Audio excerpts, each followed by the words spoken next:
Chosen one, you did not arrive at these words by chance. This is not a fleeting inspiration, nor is it a coincidence in the digital space. This is a divine appointment, predetermined in the heavenly timetable, a moment marked in the book of life reserved solely for you. For there are hours upon the earth when heaven does not wait for human readiness, does not require earthly logic, but instead the Eternal One speaks. You were drawn here by a power beyond your comprehension. A spiritual battle has been waged around your name, but heaven has issued a decree, and that decree bears the indelible mark of mercy and dominion. Your case has been examined, and that case has now been closed. Not because you were flawless, not because you were worthy by earthly measure, but because your name was etched into the heart of God before the foundation of the world. Chosen one, this is the moment when hell trembles, because a verdict has been declared in heaven. This is the moment when the sacred silence is shattered, because you have entered the hour of your divine unveiling. What you are about to hear is not mere encouragement, is a judicial pronouncement, a decree from the eternal throne, released in the spiritual realm, and now delivered into your hands. Heaven has spoken, and the earth must bow. You are no longer lost in the shadow of doubt. The light has now called your name. So now, chosen one, open your heart. Listen not only with your ears, but with your spirit. For this is not merely a message, this is a summons from on high, calling you back to the place prepared for you from before time began, a place of victory, righteousness, and royal inheritance in the one who has called you. Chosen one, what you must understand now is this: there is a war raging in the unseen realm, and it has everything to do with you. Not a metaphor, not imagination, a very real spiritual battle is taking place over your mind, your family, your calling, your peace, and your future. While the world sees routines and circumstances, heaven sees altars and accusations, movements of light and darkness clashing for your soul. You have been under pressure not merely from life, but from hell itself. The enemy has launched accusation after accusation against using your failures, your delays, your pain, and your confusion as evidence. He has whispered lies into your ears in the quiet hours, that you're forgotten, that you're unworthy, that your prayers are pointless. But these whispers are not benign. They were meant to wear you down, to make you retreat, to make you give up on what God has spoken over your life. But heaven has answered. The silence has been broken. A divine courtroom has convened, and in that holy place, beyond time, outside human perception, your name was called, and not in shamanot, in condemnation, but in defense. You have been defended by the one whose voice shakes mountains and calms storms. There was a file bearing your name, yes, every pain you endured, every injustice you suffered, every betrayal you carried, every night you wept in silence. It was all documented in the courts of heaven. And at the appointed time, that file was opened before the judge of all creation. The enemy came with accusations, confident and cruel. He pointed to your flaws, your past, your moments of doubt. He declared you guilty. But suddenly, the atmosphere shifted. The judge stood. The gavel was lifted, and with a sound that echoed through eternity, it fell with finality. The verdict: not guilty. Case closed. And you, chosen one, are not being judged. You are being justified. You are not being punished, you are being protected. You are not being forgotten, you are being favored. This war over your name has already been won in heaven now. The earth is catching up to the ruling. You may not yet see the full victory with your physical eyes, but your spirit knows something has shifted. So stand still for a moment. Feel the weight of that truth settle over you. The accusations are silenced. The court is adjourned.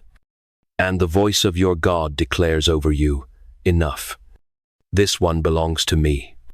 Comment 77 below. As a sign, you receive this decree. Not just inspiration, a holy alignment.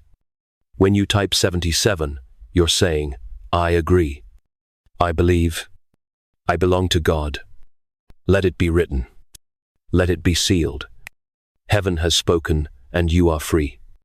Chosen one, there is nothing about your suffering that has gone unnoticed. The world may have ignored it. Those around you may have overlooked the pain behind your silence. But heaven saw everything. Every tear you shed when no one was watching was recorded. Every time your hands trembled in prayer but no words could form, the Spirit interceded for you with groanings deeper than language. Every night you lay awake, wondering if you were forgotten, wondering if your story mattered, was witnessed by the eyes of the one who neither slumbers nor sleeps. What others dismissed as weakness, heaven received as worship. There were moments when you held your breath, trying to be strong for everyone else, while your own soul was breaking inside. And yet, you continued. You stood. You pressed forward. And though you didn't realize it, each step you took in the dark became testimony in the light. And here is a mystery. Someone prayed for this moment to reach you. Someone whose knees were bent in intercession long before you even understood what was happening. Perhaps they are still with you. Perhaps they have gone on to glory. But their prayers live, because prayers do not die when the saints do. The very reason you are hearing this now is because a prayer has reached its appointed hour. C.S. Lewis, in The Problem of Pain, reflects on the divine purpose behind suffering. We are, not metaphorically but in very truth, a divine work of art, something that God is making, and therefore something with which he will not be satisfied until it has a certain character. Your suffering, chosen one, is not a mark of abandonment but a divine sculpting, shaping you into a masterpiece for this appointed hour. Heaven has recorded every tear as part of God's artistry, preparing you for the moment when prayers yours and others are answered with divine precision. You are here because heaven responded not with a general encouragement, but with a divine strategy to reach one person. You, chosen one. You are not here by spiritual accident. You are here by divine targeting. What you feel right now, the weight in your chest, the stirring in your heart, the inexplicable sense that this message was meant for you, is not emotional suggestion. It is spiritual recognition. Your spirit remembers what heaven already wrote. You are awakening now because the cry that went up in your night has returned as a decree in God's day. The pain was real, but so was the recording. And now that record has been brought before the highest court. And the judge has not only ruled in your favor, he has sealed the outcome with the blood of his Son. That is why the courtroom of heaven is no longer filled with debate, it is filled with victory. So do not hide your tears. Do not be ashamed of what you've endured. Your weeping has not weakened you. It has positioned you. What you thought was private anguish has become divine evidence. And now, the answer comes not just to comfort, but to conquer. Chosen one, there is a realm more real than anything your eyes have seen, a courtroom that operates not under the rules of men, but beneath the authority of heaven itself. It is not symbolic. It is not poetic. It is a holy and eternal place, where justice is pure and mercy is sovereign. It was in this very place that your case was called, your name spoken aloud not in condemnation, but in divine deliberation. The enemy stood boldly before the throne, presenting every flaw, every failure, every secret moment of weakness. He came well prepared, as he always does, pointing to your brokenness, your sin, and your unworthiness. But as the darkness brought forth its evidence, the atmosphere shifted. Without delay, your advocate rose. The Son of God did not offer defense with words alone. He lifted his hands, still marked by the scars of the cross, and with unwavering authority, he declared, "This one is mine. I paid the price. Their debt is cancelled. Their name is written in my book." No counter-argument could be made. No accusation could stand. The courtroom fell silent, and the gavel of God fell not with judgment, but with justice. The verdict was not guilty. It was redeemed. The case was not dismissed, it was sealed in grace. You were not sentenced, you were sent. You were not judged according to your mistakes or measured by the weight of your shame. You were covered by the blood of the Lamb. That blood still speaks, louder than your past and stronger than every lie whispered against your destiny. Revelation 12:10 names Satan as the accuser, but verse 11 tells the greater truth. You overcome him not by your perfection, but by the blood and by the word of your testimony. That testimony has now begun, not tomorrow, not someday, but now. Your trial is over. Heaven has ruled, and its ruling cannot be overturned. So walk in that truth, chosen one. You are not a victim of your story. You are the vessel of its redemption. The accusations no longer hold legal standing. The shame no longer belongs to you. What once disqualified you has become the very evidence of God's mercy. The courtroom of heaven has become the launching ground of your calling, and the one who judged in your favor is the same, one now sending you forward with authority, with covering, and with power. The case is closed. The chains are broken, and your commission begins. C.S. Lewis, in The Weight of Glory, speaks to this divine commissioning.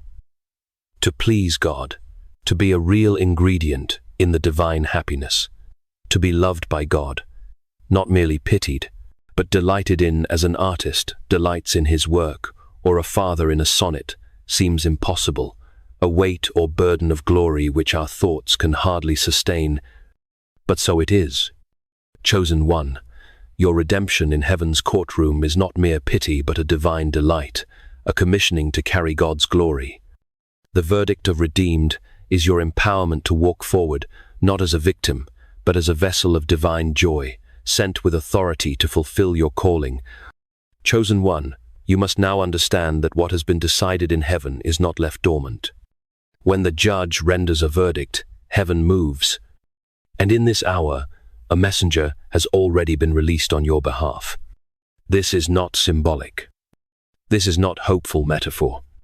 This is divine protocol. In the pattern of Daniel 10, the moment you set your heart to seek God, the moment your spirit reached upward through the weariness and the silence, your words were heard. Your cries did not echo into nothingness, they struck the chambers of heaven, and the command was given, send help, send response, send my answer. For days, months, perhaps even years, you have wondered if your breakthrough was delayed, if your prayers were lost in the noise of life. But in truth, the delay was not denial, it was warfare. The messenger was sent, but resistance in the spiritual realm rose up against what God had already ordained. Just as the angel told Daniel, since the first day you humbled yourself, I was sent, but the prince of darkness resisted me, so it has been with you. But that resistance has now been broken. The opposition has been silenced. The barriers that blocked your answer are falling even now. And so the angel draws near. You may not see it with your natural eyes, but your spirit is already sensing it. The trembling in your chest, the increase of dreams, the sudden tears, the subtle clarity. These are not coincidences. These are signs of movement in the invisible. For Psalm 91:11 declares, He will command His angels concerning you, to guard you in all your ways. That command has gone forth. And now, the angel comes not empty-handed, not with another test, but with your answer in full. Some angels come bearing healing. Others bring provision. Some carry guidance. But this one is bringing justice, divine compensation, restoration that cannot be reversed. It is carrying what was stolen from you, what was held back, what was buried in delay. Heaven never sends an angel without an assignment, and this assignment is you. The silence is ending. The door is opening. The atmosphere is shifting. What was tangled is being loosed. What was hidden is being revealed. You are not waiting for heaven to decide, you are living in the hour of heaven's response. The messenger is not on the way. He is near. And everything around you, internally and externally, is beginning to align because what has been released cannot return void. The seal has been broken. The angel has been dispatched. And what has your name on it is coming directly into your hands. Chosen one, There are moments when God sends angels to deliver his word, to guard, to intervene. But then there are moments so sacred, so urgent, so heavy with divine purpose, that he does not send anyone. He comes himself. This is one of those moments. You are not simply witnessing an answer to prayer. You are standing in the presence of divine intervention. Heaven is not only responding through messenger, it is responding through majesty. This is not comfort alone. This is takeover. The Lord of hosts has stepped onto the battlefield of your life, not as a spectator, not as a whisper, but as a commander. The judge has risen from his seat. The king has left his throne. And when God arises, nothing remains the same. No demon can stay. No accusation can stand. No obstacle can endure. When the Holy One steps in, he doesn't negotiate with darkness. He does not ask permission. He speaks and the earth must obey. Do you remember Moses, alone in the wilderness, weary from running, burdened by failure, convinced his calling had passed him by? Then suddenly a flame appeared in the midst of a bush, and an angel of the Lord was present. But moments later, God himself called to him out of that fire. First the sign, then the voice. First the angel, then the Almighty. That is what is happening to you now. You've seen the signs. You've felt the stirrings. But now the Holy One speaks. He has come to shatter the ordinary, to disrupt the routine, to step into the storm that tried to drown you. When God comes down, mountains tremble. Isaiah 64:1 declares, "Oh, that you would rend the heavens and come down, that the mountains might quake at your presence." That is not poetic, it is present. Right now, God is rending the heavens over your life. He is stepping into your finances, into your body, into your household, into your purpose. You feel it, even if you cannot name it. That pressure in your chest, that sudden stillness, that holy disruption. It is not anxiety. It is presence. Chosen one, this is not just a breakthrough, it is a divine reversal. The case against you has been overruled. The delay has been dismissed. The chains that held your promise hostage are being broken not by your effort, but by his entrance. This is not the moment to question. This is the moment to yield. The one who formed you, who knows you, who called you, is standing now in the midst of your life, not observing, but overtaking. He comes not in wrath, but in rescue. Not to crush, but to carry. Not to test, but to turn. What was once impossible is now within reach. What was once closed is now opening. What was once silent is now thundering with holy decree. The time is no longer coming. The time is now. God has stepped in, and when he steps in, victory is not a matter of if, it is a matter of now. Chosen one, this moment is not simply a divine interruption, it is a divine invitation. For when heaven moves, it does not merely restore what was lost, it unlocks what was hidden. A door is now standing open before you. It is not a door made by men. It is not a door controlled by systems or influenced by earthly authority.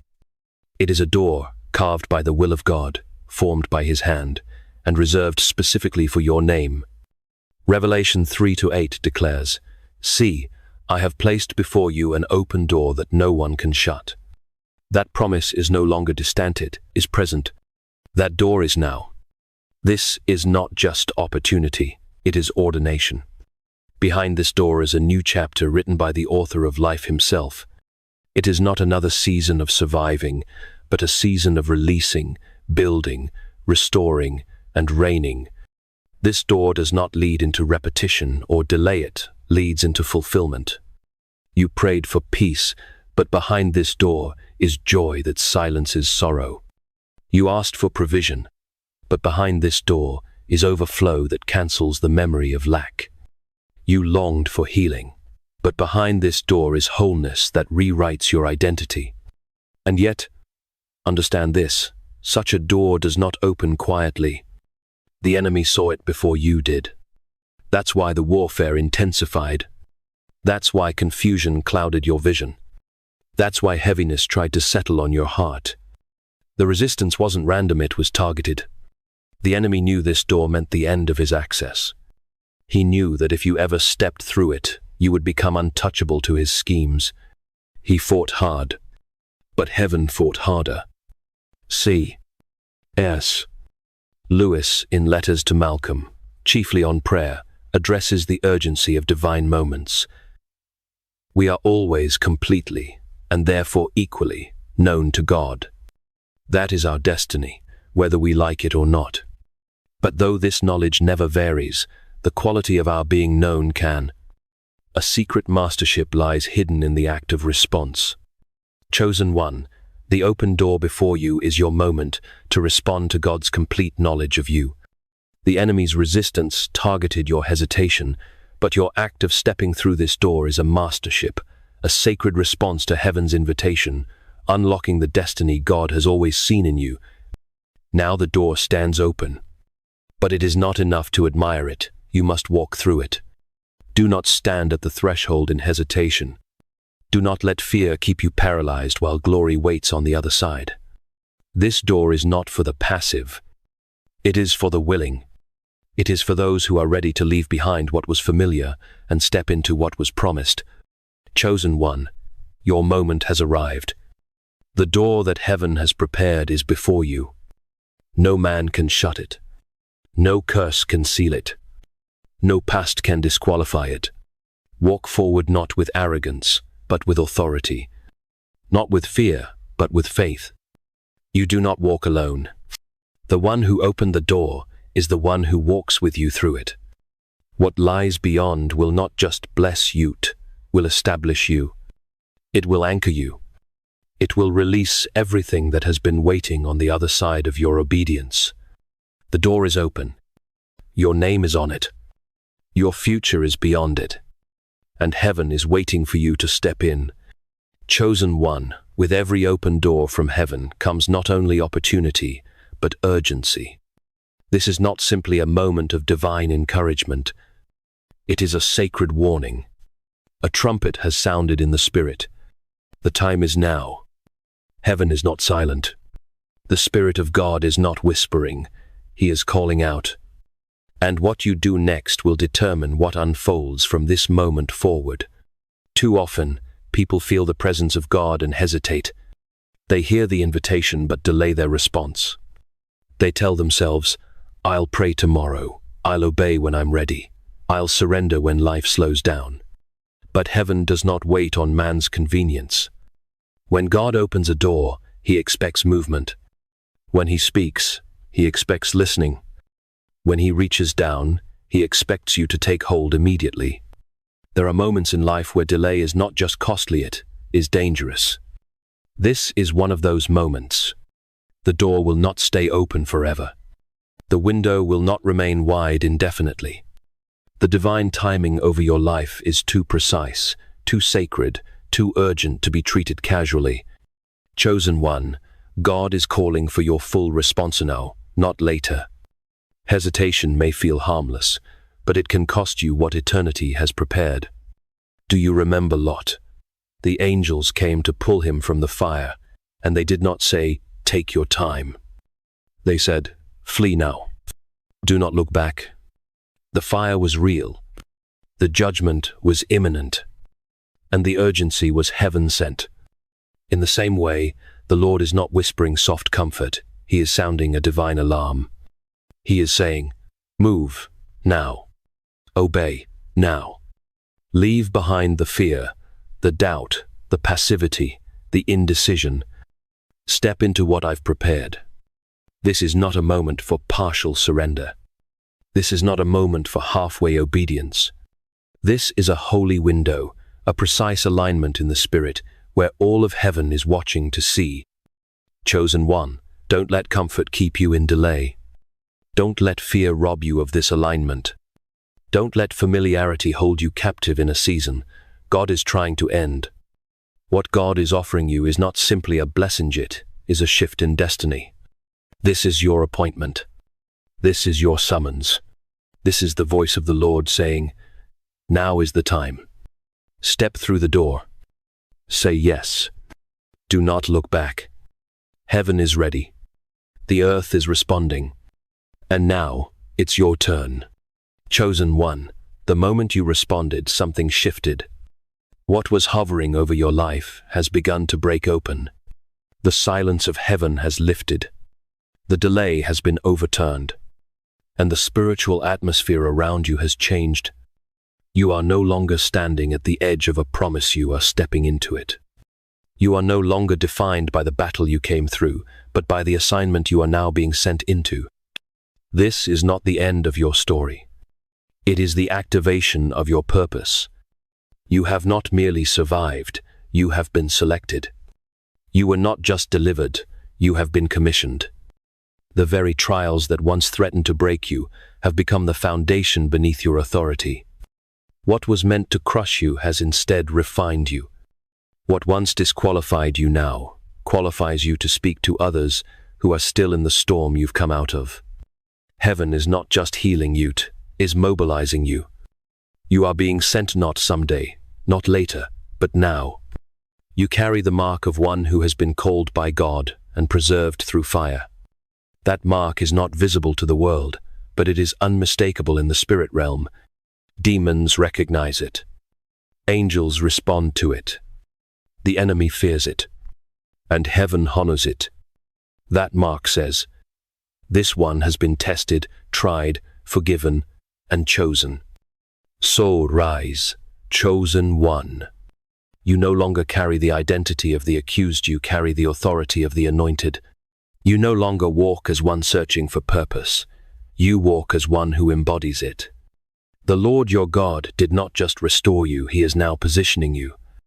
And he will make your life a living testimony that silences every voice of doubt, fear, shame, and accusation. What is in front of you is not just restoration, it is legacy. Your obedience now will not only bless you, but generations after you. The cycles you've broken will never return. The spiritual curses that haunted your bloodline stop with you. God has not only delivered you, he has made you a gate. Others will walk through freedom because you refuse to quit. You are a threshold breaker, a lineage redeemer, a history rewriter. So do not shrink back. Do not question whether you are ready. You are not moving in your own strength. You are moving with the full weight of heaven behind you. You are walking in the aftermath of a gavel that has already fallen in your favor. The judge has ruled. The door has opened. The angel has moved. And now you must go forward not timidly, but boldly, as one who knows the king has spoken. This child is Minyan, I send them now. Chosen one, this is your moment. Everything in the Spirit has aligned for you to hear these words, not merely with your ears, but with your soul. Heaven has spoken. The courtroom has ruled. The chains have fallen. The door has opened. And now, all that remains is your response. This is not about emotion, it is about agreement. It is not about understanding every detail. It is about trusting the one who holds the details in his hand. You don't need to figure it all out.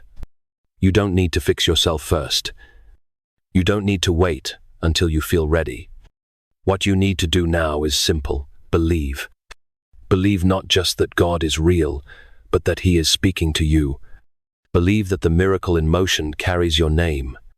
Believe that your story is not ending in shame, but beginning again in glory. And so, if your heart is burning within you, if your spirit knows that this is the hour heaven has appointed, then let your voice rise. You can whisper it. You can cry it. You can say it silently. But say it from the depths of your being. Lord, I hear you. I receive your word. I step into what you've called me to. I surrender my past, my pain, and my delay. I release what I cannot carry. I take hold of what you are giving. I trust you. I obey you. I belong to you. I believe your verdict over my life. I declare, the case is closed, the door is open, and I am yours. Now pause. Breathe. Let the weight of that truth settle on you like a mantle. Something has just shifted, not just around you, but within you. You may not feel fireworks. You may not hear thunder. But in the spirit, your name has just been marked in a new way. You have crossed a threshold. What was behind you is over. What is ahead is blessed. Let me now pray over you. May this prayer become a seal, a fire, a covering that goes with you as you walk into all God has appointed. Father, in the name of Jesus, I lift up your chosen one.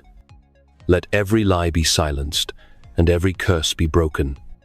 Let the power of guilt and shame dissolve in the light of your mercy. Release angels to surround them, to protect their path, to war on their behalf. Awaken their gifts, restore their strength, and ignite their calling. Let doors swing wide that no man can shut. Let restoration flow through every area that was once broken. May the verdict of heaven stand firm, redeemed, restored, beloved, and sent. Let this moment be the dividing line between what was and what will now be. In Jesus' name, let it be so. Amen. Now, chosen Oni, walk forward. Walk in faith. Walk in power. Walk as one who has been justified, called, and appointed. The case is closed. The commission is given. The future begins now.